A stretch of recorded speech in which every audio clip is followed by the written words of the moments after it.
everyone. This week I'd like to show you guys something a little different. I discovered a life hack that makes silicone mold making for recasts a lot easier and actually makes it a bit more fun. What I've done is I've gone to a dollar store and bought some of these ketchup or salad dressing bottles and transferred the mold making compound into them. So these are two-part compounds, and we're going to use these to portion out your silicone mold making material, and you're going to see that it's actually a lot more fun, a lot more precise for portioning, and also it makes cleanup a lot easier.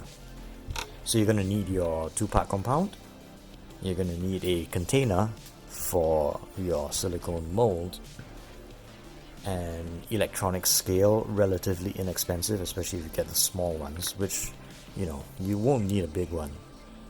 You're going to need disposable measuring cups, and you're going to need something to recast, and for that I've got some of these base toppers and the hex bases for Battletech.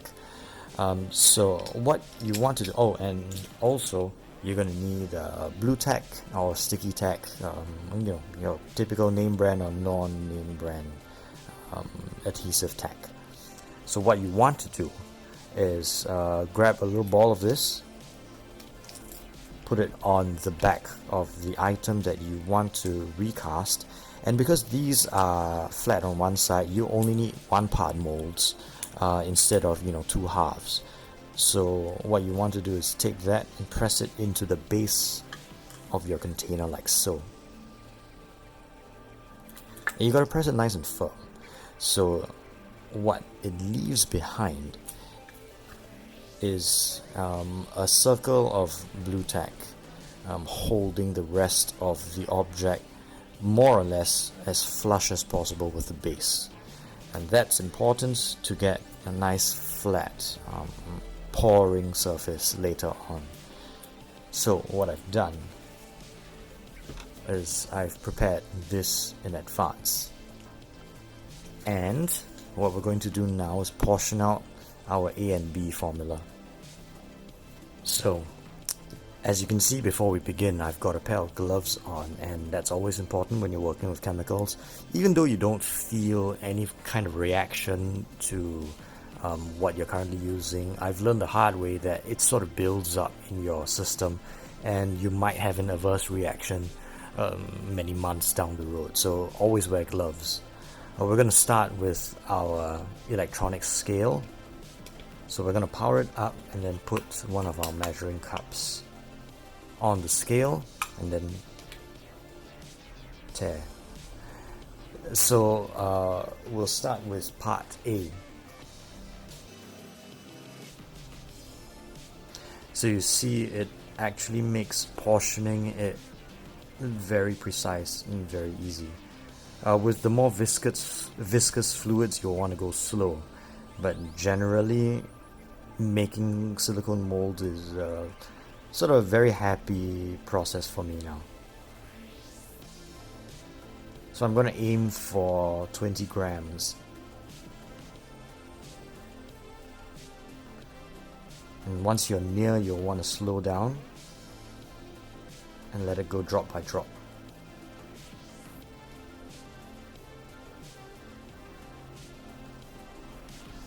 Just because the drops take longer to fall.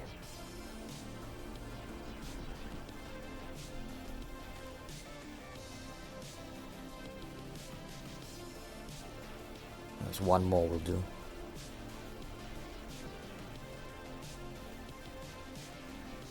Oh, well, more than that.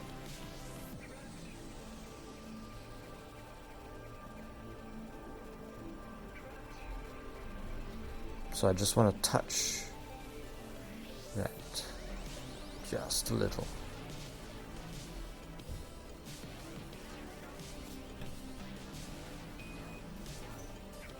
And there we go, about 20 grams, give or take. And now on to part B. So we'll tear the system again and We're going down with another 20 grams.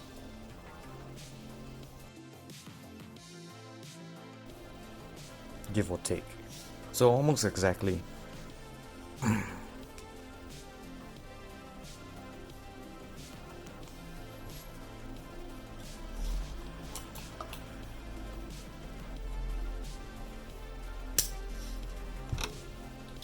And with that done, we take it off the scale, set that aside, and then we can start stirring this mixture. So this is going to take a while, but the work time on the silicone is quite long. So just take your time, make sure it's nice and well integrated.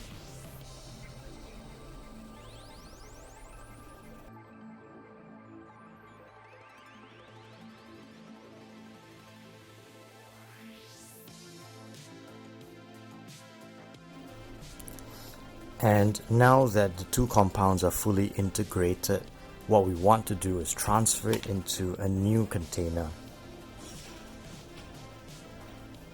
And the reason you do this is because though everything has been very thoroughly mixed, unmixed portions of your compounds can still cling to the edge of the container that you mixed it in, meaning that if you pour it out, though you had stirred it well, it will not be perfectly consistent, simply because it's going to pull out some of that unmixed compound that clung to the side.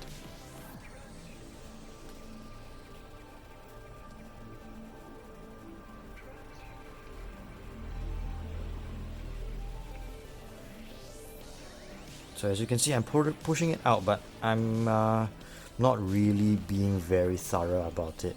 More or less allow gravity to do its work instead, because I don't want to scrape out a lot of that unmixed formula. It would defeat the entire purpose of transferring it if I had done so. And though it is quite a viscous liquid, it does eventually all come out.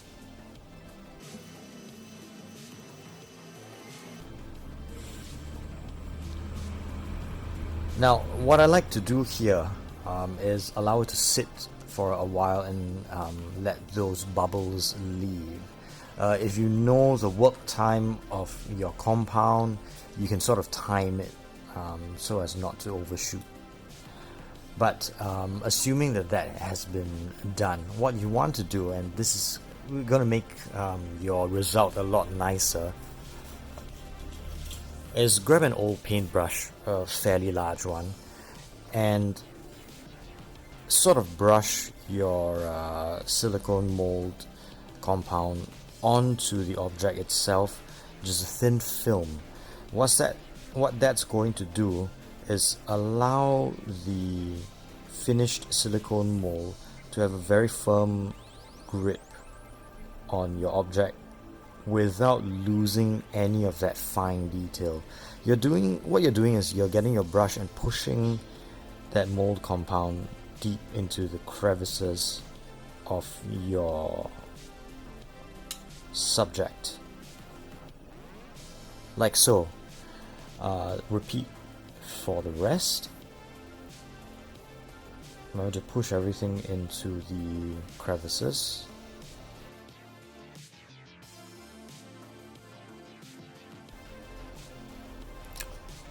And when you've allowed that to degas for a little while, you're ready to pour your mold.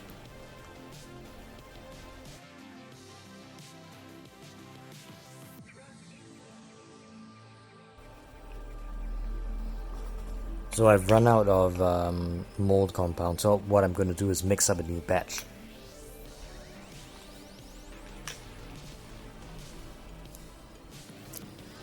Now I've given my mold 5 or 6 hours to cure, and I'm ready to remove it from the container. Now, depending on the shape of your container, this might take a little bit of finagling. Because I've insisted on using a perfectly square container and it's not tapered, I will have to loosen it somewhat. What I usually do is I get a hobby knife, and then I come into the edge and sort of ease my knife in between the container and the silicone mold, and then I start to just ease that away from the container, and you'll see that it'll start to give way. Now once that happens, you just move yourself along the edge and free everything up that's pretty loose. And eventually, once you go around, you'll have enough clearance to do this. So I have a pair of tweezers here, they're plastic, so that there's a little bit more elasticity and give. And what I want to do is, with the two ends pressed together, go in between the container and the mold, and you see why this shape is so useful. Let's try it there. Because I can then sort of get it in the edge and twist the hook toward the center of the mold. And as I do that, I'll get a little bit of leverage.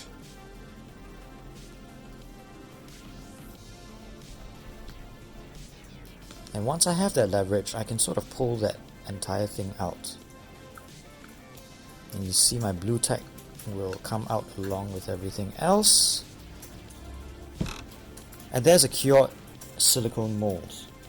I'm going to take this out. And depending on the size of this hole, you may want to widen it a little. But what I want to do now is just very gently sort of separate the base from the mold itself. And just be very patient, you don't want to break either component, especially if they're 3D printed, they can get quite brittle. But once you've separated it enough, it's going to just pop out, and it's very cathartic to remove it like this. And there you go. Now I have a very, very high quality and highly detailed silicone mold that I will put together with the rest, and now I can essentially produce these without having to prep the printer and clean it and everything. Just get a 2-part epoxy putty, fill that up, and make as many as I want. So I have removed them from their containers, and now I have a set of silicone molds. As you can see, I have 4 hex bases and 3 base toppers. So what I'll be doing now is casting something. I'm going to put these aside, and I'll probably use... this one's nice. So I'll probably use this one because I like that one. And what I'll be doing is I'll be using green stuff. This is AK Interactive green stuff. I like using this because it's quite easy to work with. And what we'll be doing is just ease that out. And I'll be cutting for myself, let's say about that much. Now you don't always have to use green stuff. In fact, I don't recommend using green stuff for bases and base toppers, considering that they don't have to be incredibly detailed. I would actually go to a hardware store and get some, epoxy putty, the kind that people use for plumbing. In fact, that is the most cost-effective way to do this. But because I don't currently have enough of that lying around, I'm going to be using green stuff. This has a work time of about an hour and a half, and I will be pretty fast. So let's just kind of split this open.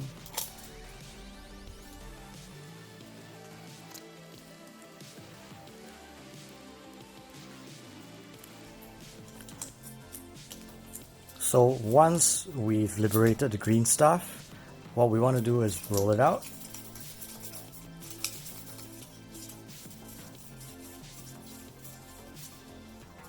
Kind of twist it into a spiral, like so. Fold it in half and do the same.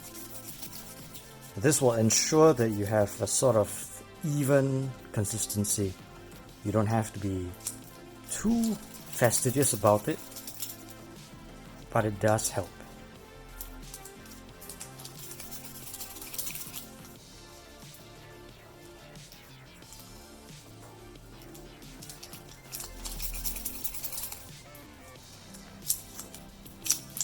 And then let's just mix it till we get a nice smooth consistency until you don't see streaks and clouds. And because I'm wearing gloves, I don't really have to worry about cleanliness and getting things stuck in my skin and having that sticky texture. Enjoy the ASMR for now.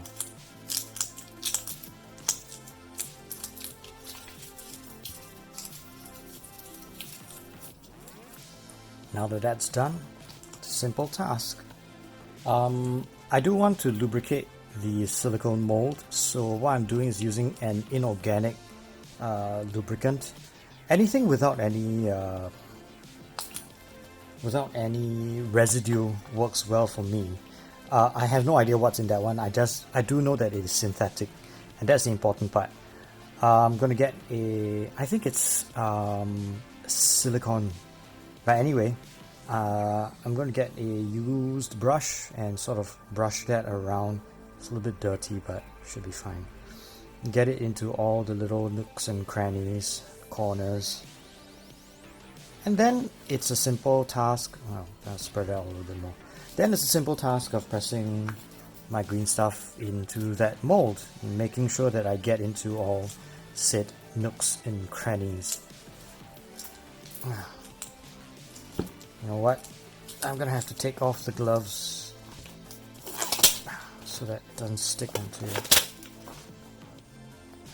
But generally, just a little bit of pressure.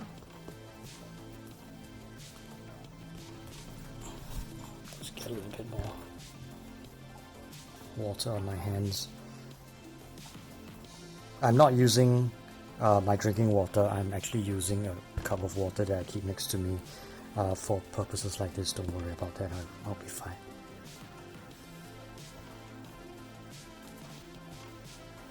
There we go. Pressed nice and tight to get rid of bubbles. Let the bubbles seep out through the edges, and then press everything back in again. Okay. And all that's left is just wait for this. I'm doing this to get rid of fingerprints. I don't like fingerprints. There we go. So the next step is just to wait for this to set and then pop it out, and you have brand new, very nice base. Thank you for your time and spending time with me watching this video. I do have a Patreon. If you can consider supporting this channel, the link is in the description below. You can also interact with me on the Facebook page. The link is also in the description below. That being said, tune in next week where I start to explore more Battletech, as I've alluded to for a while. Thank you. Take care. Bye-bye.